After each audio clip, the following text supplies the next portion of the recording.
أعوذ بالله من الشيطان الرجيم بسم الله الرحمن الرحيم الحمد لله الصلاة والسلام على رسول الله وعلى آله وأصحابه ثم أما بعد السلام عليكم ورحمة الله وبركاته برادران و خواهران و بینندگان و شنوندگان محترم، الحمدلله که ما و شما از کتاب بیدان از علمی صرف 5 درس گرفتیم و حالا باشد انشاءالله درس ششم را به سمع شما خواهیم رسانید.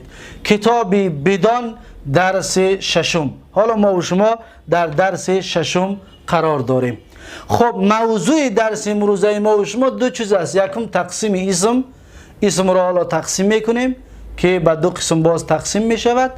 بعد از این اشتقاق ها هست که از این اسم این اشتقاق ها گرفته می شود، اشتقاق های 12 گانه.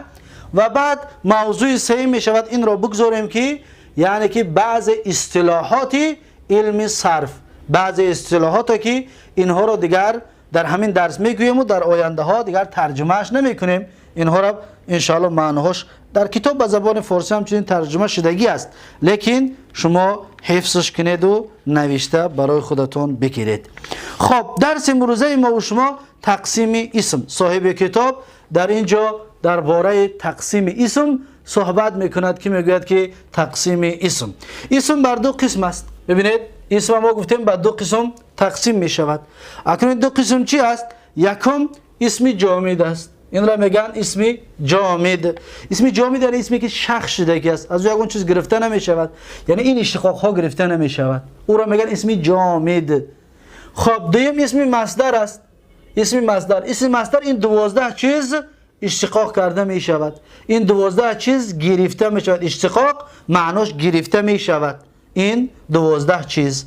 خب اکنون صاحب کتاب این را بیان میکرد که اسم جامد یعنی چی. میگه اسم جامد آن است که از وی چیز اشتقاق کرده نشود، همچون رجلون. مثلا کلمه رجلون ببینید، رجلون، یا مثلا فرسون. این دو کلمه را ببینید، یکم رجلون یعنی مرد، از این مرد این 12 چیز اشتقاق کرده نمیشود، یعنی از کلمه مرد رجل این 12 چیز اشتقاق کرده نمی شود.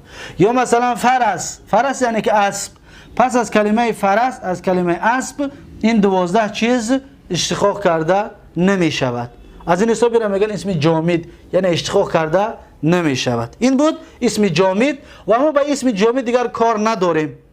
دیگر تا آخر کتاب ما در این باره صحبت میکنیم، درباره اسم مصدر. اسم مصدر یعنی چی است؟ اکنون که این قدر مهم است، این قدر لازم است که تا آخر کتاب درباره صحبت میکنیم. این چی است؟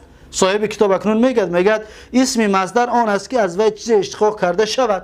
اکنون از اسم مصدر اشتقاق کرده می شود، این 12 چیزی گفتگیمان اشتقاق گرفته می شود از اسم مصدر. و در آخر معنای فارسی او دال و نون، در آخر معنای فارسی او دال و نون باشد و یا تا و نون باشد، یعنی در ترجمه کردن در آخرش دال و نون یا که تا و نون میاد. صاحب کتاب خودش دو مثال آورده است. مثلا یکم که مثلا دربون یعنی که زدن، یا مثلا میتونم بگیم که قتلون یعنی کشتن. ببینید ضربون زدن، وقتی ما ترجمهش که میکنیم میگیم که زدن، در آخر معنای فارسی دال و نون است. ببینید دال و نون. یا مثلا وقتی که کشتن رو ترجمه میکنیم میگیم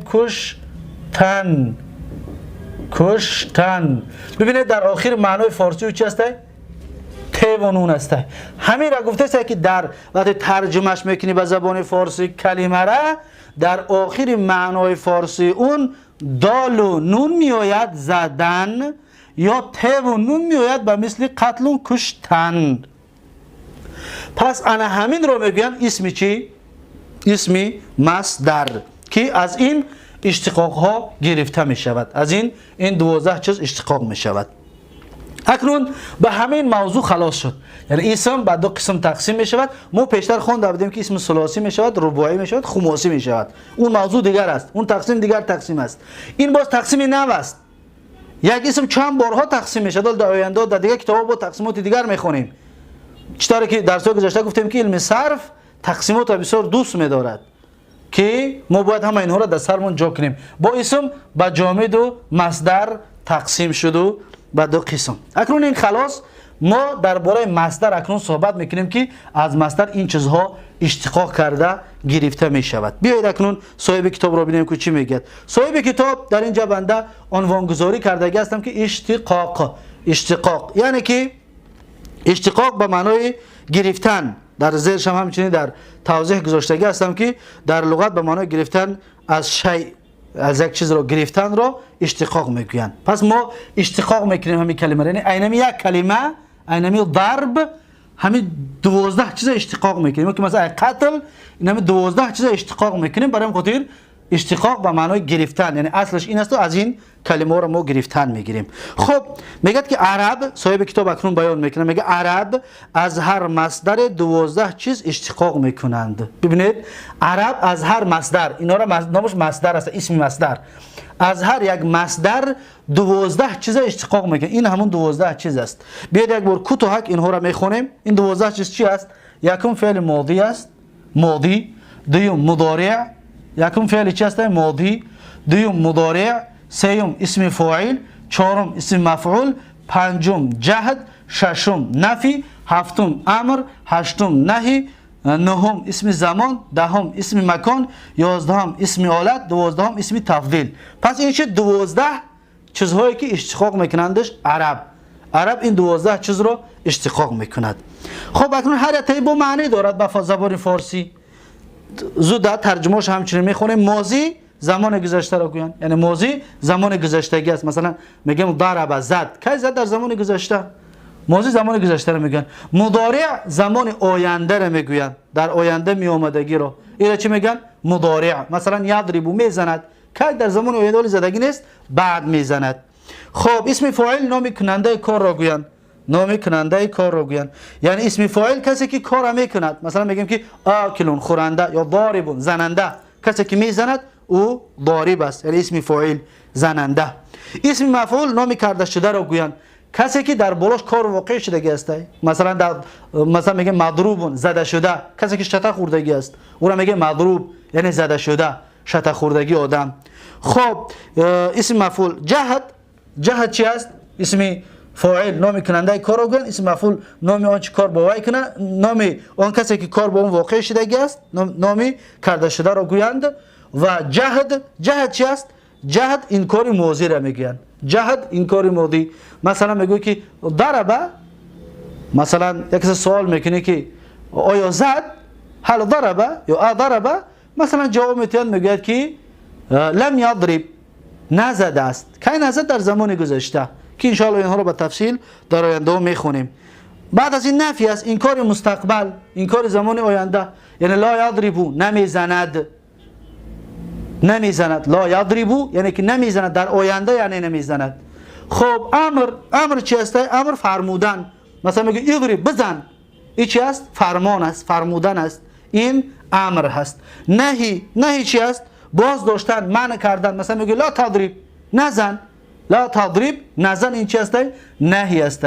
اسم زمان به مثل مضربون. در اینجا چی میگه؟ اسم مکان. اسم زمان نام وقتی کردن کار میگن، نام اون وقتی که کار انجام میتی. مثلا میگیم مضربون یعنی وقتی زدن، مضرب وقتی زدن. در زبان تاجیکی باشه ما میگیم که وقتی زدن، وقت استفاده میبریم. اما در زبان عربی فقط میگیم که مضربون. پس مضرب خودش در بر میگیرد وقت را، وقتی زدن. اسم مکان نام جای کردن کار را میگویند. مثلا ما یک جا را بگیم که جای زدن هست، جای زدن، مثلا با تاجیکی میگیم جای زدن است، لیکن به عربی میگه مضربون. پس مضربون هم اسم زمان است هم اسم مکان. این را ان شاء الله در آینده با تفصیل میخونیمش. اسم آلت نام آن چی کار با وی کنن. اسم آلت مثلا مضرابون یعنی چیزی که بچه که میزنی. مضرابون آلت زدن، هر چقدر زده می شود او را میگن مضراب، یعنی آلتی زدن. مثلا در را با چی میکشویم؟ با کلید. همین کلید کشاینده در است. پس همین کلید رو عرب چی میگه؟ مفتاح میگه. مفتاح یعنی آلتی کشاینده که در رو میکشاید. خب اسم تفضیل نامی بهتر. اسم تفضیل نامی بهتر است. به مثل چی؟ به مثل اینه که مثلا من میگویم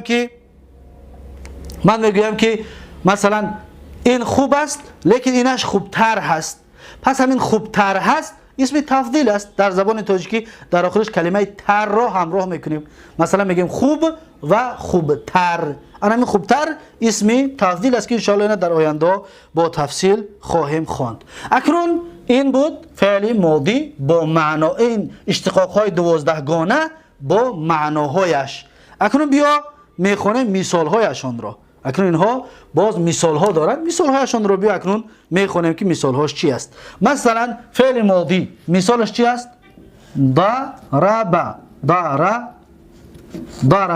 ضرب زد و مرد در زمان گذشته. این شد فعل ماضی. همین ضرب را ما از چی اشتقاق کردیم؟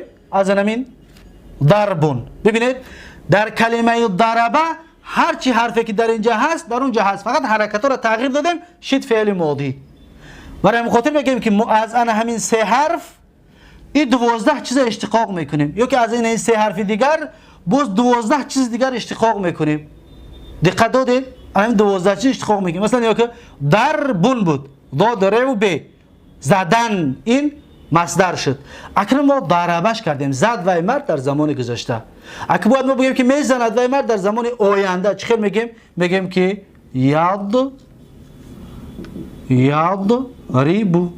یضربو میزند و مرد در زمان آینده. این اسم چی است؟ این فعل مضارع است. اسم فاعل ضاربون یعنی که یا مردی زننده. اسم مفعول مضروبون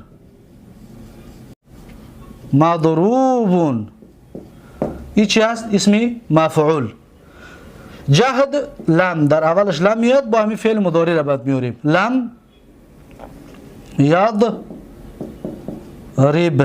فقط آخرش ساکن میکنیم، لم ساکن میکنیم. اینجا ضمه است، یضربو لم ادراده لم یضرب میشود.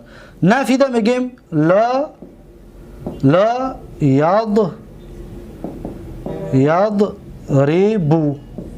یضربو چطور که در اینجا بود لا یضربو. بعد از این چی است؟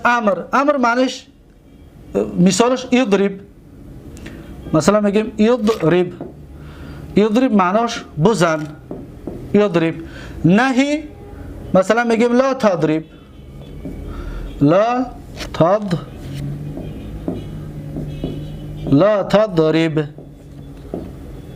تضرب. اسم زمان مضربون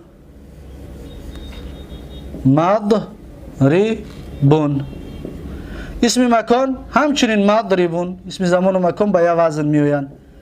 فقط از معنا کلمه را نگاه میکنیم بعد میفهمیم که اون چی است. مضربون هرچه مضربون یعنی اسم زمان و مکان اخیل است. اسم آلت مضرابون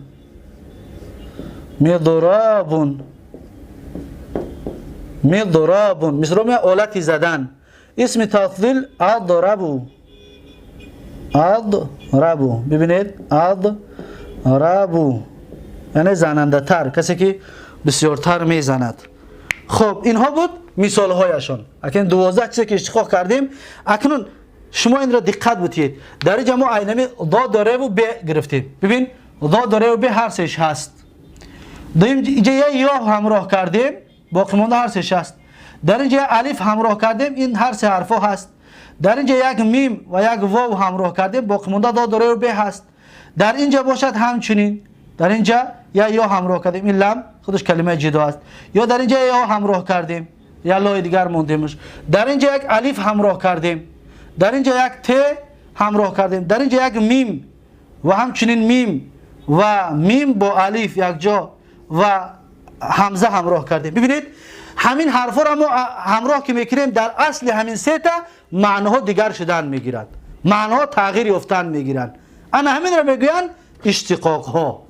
اکنون یک بار دیگر این را زود در روی کتاب میخونیم که این را چی ترجمه میکند. مثلا میگه ضرب یضرب ضربن ما ننویسیم زیرا اینکه در اینجا هست ضرب مصدر هست، برای خاطر در اینجا ننویسیمش.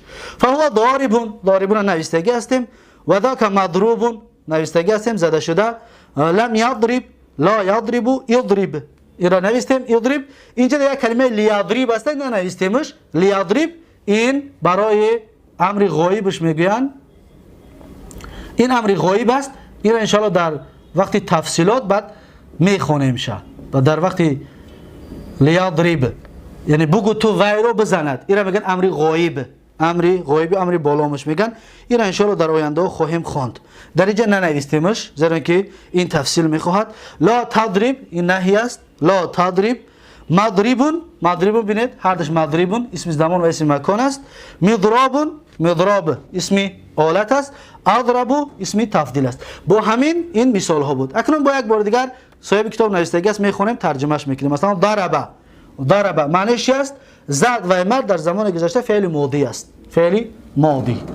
خب دوم یضربو میزند و مرد در زمان آینده فعل مضارع. یضربو میزند و مرد در زمان فعل چه؟ مضارع. ضربن زدن مصدر. این ضربن یک دیگه بود. ضربون یا ضربن اصلش ضربن باید بیاید. ما ضربون نوشتیم. ضربن به معنی چی است؟ زدن یعنی مصدر. خب فهو ضاربون یک مرد زننده اسم فاعل. ضاربون یک مرد زننده اسم فاعل. و ذاک مضروبون یک مرد زده شده اسم مفعول. این اسم چه؟ مفعول هست. یک کسی که شته خوردگی است. زدگی انشه. نمیدونیم کی زدگیشه. لم یضرب نزد و مرد در زمان گذشته فعل جهت. لم یضرب فعل چی بوده است؟ فعل جهت. در زمان چی؟ در زمان گذشته. خب لا یضربو نمیزند و مرد در زمان آینده. این فعل چی؟ نفی است. فعل نفی. اضرب بزن تو مرد امر حاضر. اضرب این امر چیه؟ امر حاضر. لیضرب گو تو بزند و مرد این امر چیه؟ غایب است. امر بالام گفتیم این را یا امر غایب. این را میگن امر حاضر یا امر بلام. این دو نام دارد. امر یعنی امر حاضرش میگیم یا امر بلامش میگیم. این باشد این را امر غایب میگیم یا که امر لامدار میگیم. برای این لام لی دارد برای خاطر امر بالامش میگن. لا تضرب مزن یعنی که نزن تو مرد امر حاضر. لا تضرب این امر چی است؟ لا تضرب مزن نهی است. این نهی است. لا تضرب این چی است؟ نهی. مزن تو مرد مرد نهی حاضر. مضربون وقت زدن و جای زدن اسم زمان و اسم مکان. مضربون ببین مضربون گفتم این هر دی یک خلقی هست. پس یک جای آورد صاحب که تو میگه اسم زمان و اسم مکان. هر دین یک چیز است. مضرابون مضرابون این چی است؟ آلت زدن. اسم آلت. مضراب آلت زدن پس اسم چه؟ اسم آلت است. اضربو زننده تر. اضربو زننده تر اسم چی است؟ اسم تفضیل. پس این بود اشتقاق های 12 گانه.